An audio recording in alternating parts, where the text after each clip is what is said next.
और देश के कर्णधार बच्चों, आज ये आवश्यकता क्यों पड़ गई कि कन्या और किशोर प्रशिक्षण की आवश्यकता क्यों पड़ गई, बताइए। कोई बता सकता है? बच्चों में से कोई बता सकता है कि ये जो प्रशिक्षण करा रहे हैं तो इसकी आवश्यकता क्यों पड़ गई, क्यों जरूरी हो गया? हाथ खड़ा कीजिए। देखिए, कन्या किशोर कौशल प्रशिक्षण की आवश्यकता इसलिए पड़ी है क्योंकि आज वर्तमान में हम देखते हैं कि हमारे छात्र छात्राएं अपनी दिशा धारा से भटक गए हैं। भटके हैं कि नहीं, बताइए? भटके हैं ना? तो व्यक्तित्व निर्माण कैसे होता है, किन गुणों के कारण होता है, उसको थोड़ा सा समझेंगे। व्यक्तित्व बनता है हमारे आंतरिक और बाह्य गुण के द्वारा। तो आंतरिक गुण हमारे अंदर किसके द्वारा दिए होते हैं, किसके द्वारा दिए होते हैं? चलो कोई बच्चा बताएगा।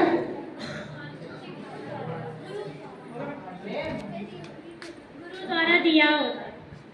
गुरु द्वारा तो बाद में दिया रहता बेटा, ये है ना ईश्वर प्रदत्त रहते हैं, है ना, भगवान के द्वारा आंतरिक गुण। दुनिया में ऐसा कोई इंसान नहीं होगा कि जिसके अंदर दया, करुणा, ममता, ये जो हमको दिखाई नहीं देते, दिखाई देते क्या किसी को? तो ये आंतरिक गुण है। तो आंतरिक गुण ये नर और नारियों दोनों में ही होते हैं। नर में और नारी में दोनों में थोड़ा सा डिफरेंस या थोड़ा सा भेद रहता है। नारी के अंदर जैसे दया, करुणा, संवेदना, कर्तव्यशीलता आदि गुण होते हैं और नर के अंदर शौर्य, पराक्रम, जिहारू प्रवृत्ति कि जिस काम में लग जाए उसको करना ही है, बल के द्वारा, ताकत के द्वारा, हिम्मत के द्वारा। ये किसमें रहते हैं? पुरुषों में रहते हैं, किशोर बच्चों में रहते हैं ना गुण। और जो नारियां रहती है वो सद्भावना, दया, करुणा, कर्तव्यशीलता की। ये हो गए आपके आंतरिक गुण। अब हम थोड़ा सा बाह्य गुण, बाह्य गुण के ऊपर जाते हैं। तो बाह्य गुण कौन से रहते हैं? जैसे हमारी वेशभूषा। अब जैसे आपने यूनिफॉर्म पहनी, आपने अपना स्कूल का ड्रेस पहना, तो ये आपकी वेशभूषा है। तो इसके माध्यम से पता चलता है कुछ आपका स्वास्थ्य के ऊपर से किसी की तबीयत खराब रहे, हमको पता चल जाता है। कोई खांस रहा है या किसी को बुखार आ गया है तो हमको समझ में आता है कि तुम्हारा स्वास्थ्य सही नहीं है, कि चेहरा उतरा उतरा लग रहा है, बोलते हैं ना अपन ऐसे। तो ये बाह्य गुण, बाह्य हमको दिखता है।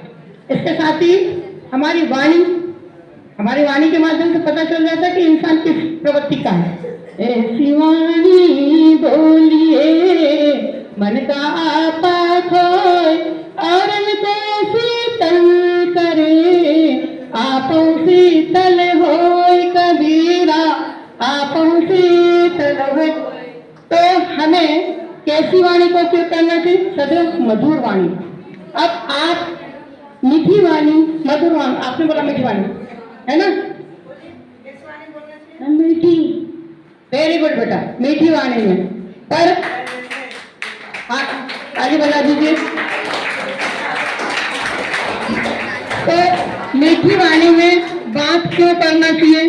क्योंकि आपने देखा होगा अगर हम किसी से मीठी वाणी में बात करते तो सामने वाला भी आपसे मीठी वाणी में, और आप अगर क्रोधाग्नि में बात करें तो सामने वाला भी वही बोलेगा, है ना? तो ये अपने बाह्य गुण हैं। और इसके साथ में और बाह्य गुणों में हमको क्या क्या क्या दिखाई देता है, कोई बता सकता है? अभिव्यक्ति की शैली, जैसे कि आप के अंदर जो प्रतिभा है वो आप छुपा नहीं सकते हैं। अगर किसी बच्चे में गायन की प्रतिभा है, किसी में चित्रकारी की प्रतिभा है, किसी में नृत्य की प्रतिभा है, तो ये प्रतिभा छुपी रहती है क्या? नहीं, कभी न कभी बाहर आ जाती है ना? तो ये बाह्य रूप से हमको दिख जाती है। तो ये व्यक्तित्व परिष्कार कैसे बनता है? ये दोनों के समग्र मिलन से बनता है। समग्र मिलन अर्थात दोनों का सम्मिलित रूप, आंतरिक और बाह्य, तब हमारा व्यक्तित्व बनना। अब सबसे पहले प्रतिभा आती है। इधर बच्चे बोलिए भारत माता की, बिल्कुल बात भी करेंगे, शांति से बात सुनना है। अब पहला गुण आता है प्रतिभा। तो प्रतिभा हर इंसान के अंदर है और प्रतिभा क्या होती है? गॉड गिफ्ट होती है। गॉड गिफ्ट अर्थात भगवान के द्वारा दी गई। हर इंसान के अंदर कुछ न कुछ प्रतिभा ऐसी होती है जो टैलेंट, वेरी गुड टैलेंट, हर बच्चे में, आप लोग क्लासरूम में अपने सहपाठियों के साथ बैठते होंगे, कोई बच्चा बहुत अच्छा गाता है, कोई बच्चा एक्टिंग करता है, कलाकारों की एक्टिंग करता, कोई पशु पक्षियों की आवाज निकाल लेता है, कोई योगासन बहुत शानदार करता है। तो ये क्या है? टैलेंट है। ये क्या है? आपकी प्रतिभा है। तो आपकी प्रतिभा आपके अंदर तो है, पर आपको निखारने के लिए उसको क्या करना पड़ेगा? समय निकालना पड़ेगा, उसको आदत में शामिल करना पड़ेगा। अगर आपके अंदर प्रतिभा है और आपने समय निकाल कर उसके तरफ ध्यान नहीं दिया तो वो लुप्त हो जाएगी। आपके अंदर कितनी भी गाने की प्रतिभा है, अगर आप प्रैक्टिस नहीं करोगे तो उसमें आगे बढ़ पाओगे क्या? नहीं। अब लता मंगेशकर जी बचपन में छोटी सी थी, उस समय से उनके पिताजी के साथ में 13 साल की थी वो, तब उनके पिताजी के साथ में बैठा करती थी और तभी से वो गायन सीखती थी। अब बताइए आज विश्व में लता मंगेशकर की जैसा कोई है क्या दूसरा? उनकी आवाज जैसे किसी की आवाज है?